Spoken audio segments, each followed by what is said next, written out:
अवधूत चिंतन श्री गुरुदेव दत्त श्री स्वामी समर्थ स्वामी शिवा मार्ग या माझ्या चॅनल मध्ये आपल्या सर्वांचं खूप खूप मनापासून स्वागत आहे। 24 मार्चला आहे होळी पौर्णिमा आणि ही होळी पौर्णिमा आपल्या सर्वांसाठी एक वरदान स्वरूपात असते।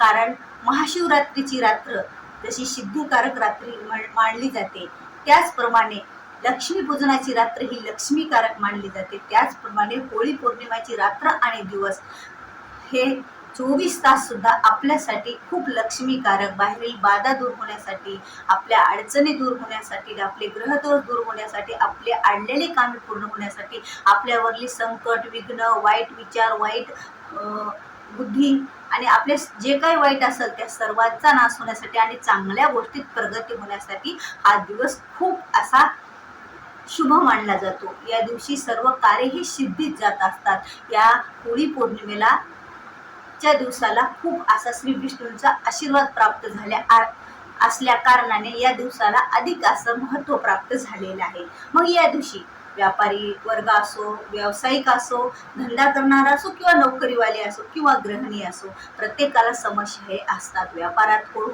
वाढ होत नाही त्यावेळेला व्यापारी हा परेशान झालेला असतो।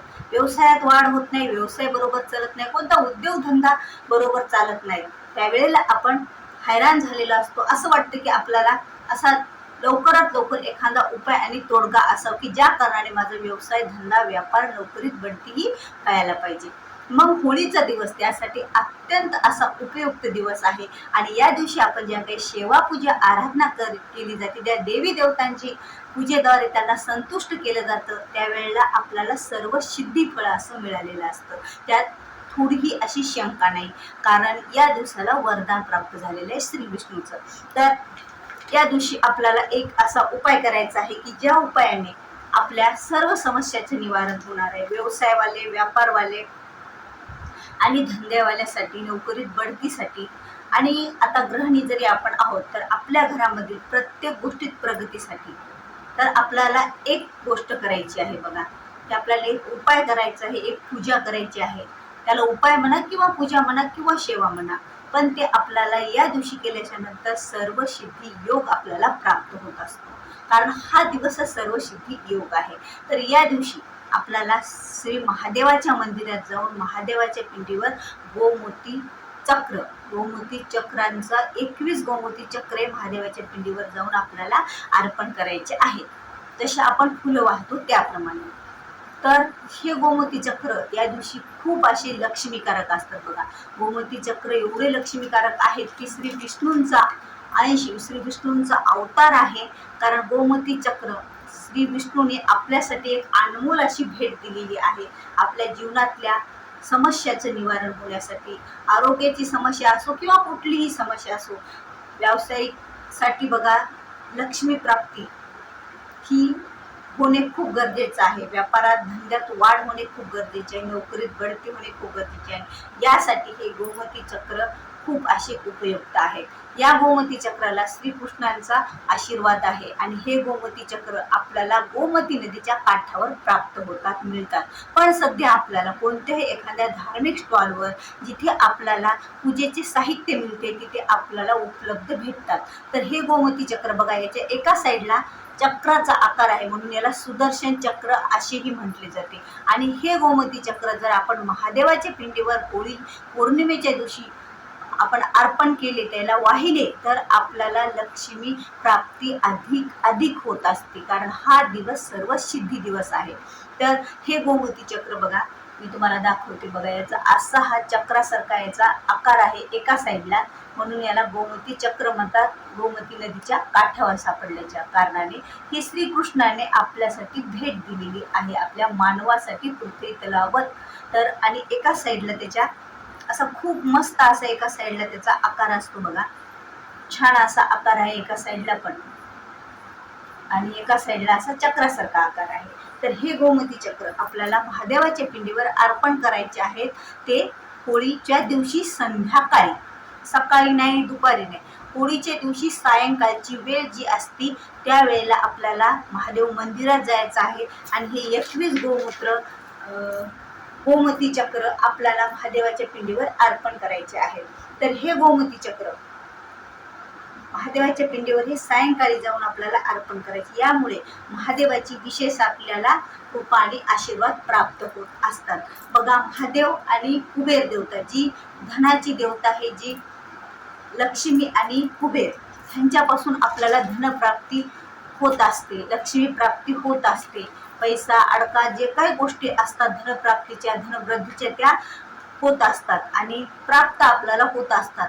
आणि महादेवाच्या पिंडीवर ज्या वेळेला आपण हे गोमती चक्र वाहणार आहोत, श्रीकृष्णाचं देणं म्हणजे श्रीकृष्णाने आपल्याला दिलेली भेट मानवाला, तर त्यावेळेला खरंच महादेव देवता हे आपल्यावर प्रसन्न राहणार आहे. आपल्या व्यवसायातल्या अडचणी सुटणार आहेत, आपल्या व्यापारात प्रगती होणार आहे, आपल्या धंद्यात उद्योगधंद्यात प्रगती होणार आहे आणि काय अडचणी असल्या त्याचे निवारण होणार आहे. आपल्या घरात सुख शांती आणि लक्ष्मी प्राप्ती होणार आहे. बघा, कारण आपल्या घरामध्ये कोणत्या नाही तर कोणत्या मार्फतच पैसा येतो ना. आपण उद्योग करतो, कोणता धंदा करतो, व्यवसाय करतो, व्यापार करतो. आता शेती हा आपला धंदाच आहे ना. शेतकरी असले ती सुद्धा त्यांच्या घरच्यांनी कोणीतरी एक जणांना जाऊन व्हायचं, कारण ते व्यापार जरी करत नसले तरी शेती हा त्यांचा उद्योग आहे, धंदा आहे. तर आपल्या शेतीमध्ये सुद्धा आपल्या उत्पन्नात वाढ होत असते या गोमती चक्रा कारणाने. म्हणून प्रत्येकालाच हे गोमती चक्र उद्या महादेवाच्या मंदिरात जाऊन महादेवाच्या पिंडीवर 21 अर्पण करायचे आहे सायंकाळच्या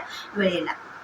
त्यामुळे महादेव आपल्यावर प्रसन्न राहतील आणि आपल्या ज्या समस्या अडचणी आहेत व्यवसायातल्या ह्या सुटतील आणि आपल्याला लक्ष्मीकारक असं फळ मिळणार आहे. आपल्यावर लक्ष्मी प्रसन्न राहणार आहे आणि आपल्या सर्व समस्याचे, लक्ष्मी प्राप्तीचे ज्या समस्या आहेत त्यांचे निवारण होणार आहे.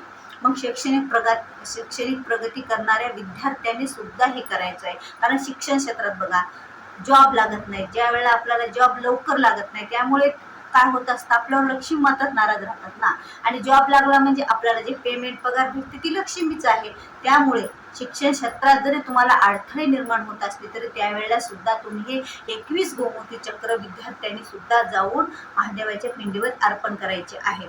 त्यामुळे त्यांचे जे प्रश्न असतील ते सुटले जातील, जे शैक्षणिक क्षेत्रातले, आणि त्यांना बढती मिळणार, म्हणजे त्यांना हा जॉब निश्चितच लागणार. अशा प्रकारे उद्या आपल्याला महादेवाच्या पिंडीवर उद्या सायंकाळी म्हणजे होळी पौर्णिमेच्या दिवशी सायंकाळी आपल्याला महादेवाच्या पिंडीवर हे 21 गोमती चक्र अर्पण करायचे आहे. आणि हे खूप अशी लक्ष्मीकारक चक्र आहे.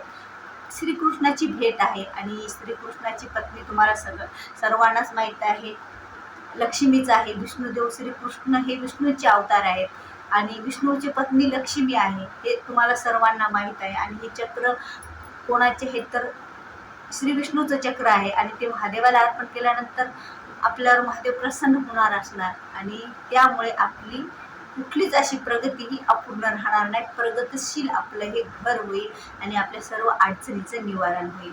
तर महिलांनो किंवा कुणीही आपण महादेवाच्या पिंडीवर 21 गोमती चक्र आपल्याला अर्पण करायचे आहे. तर व्हिडिओ आवडल्यास व्हिडिओला लाईक करा, शेअर करा, नवीन असाल तर सबस्क्राईब करा. तुमच्या काही अडचणी किंवा काही तुमचे प्रश्न असतील तर तुम्ही कमेंट बॉक्समध्ये विचारू शकता. आणि भेटूया पुन्हा अशाच एका नवीन व्हिडिओसोबत. श्री स्वामी समर्थ.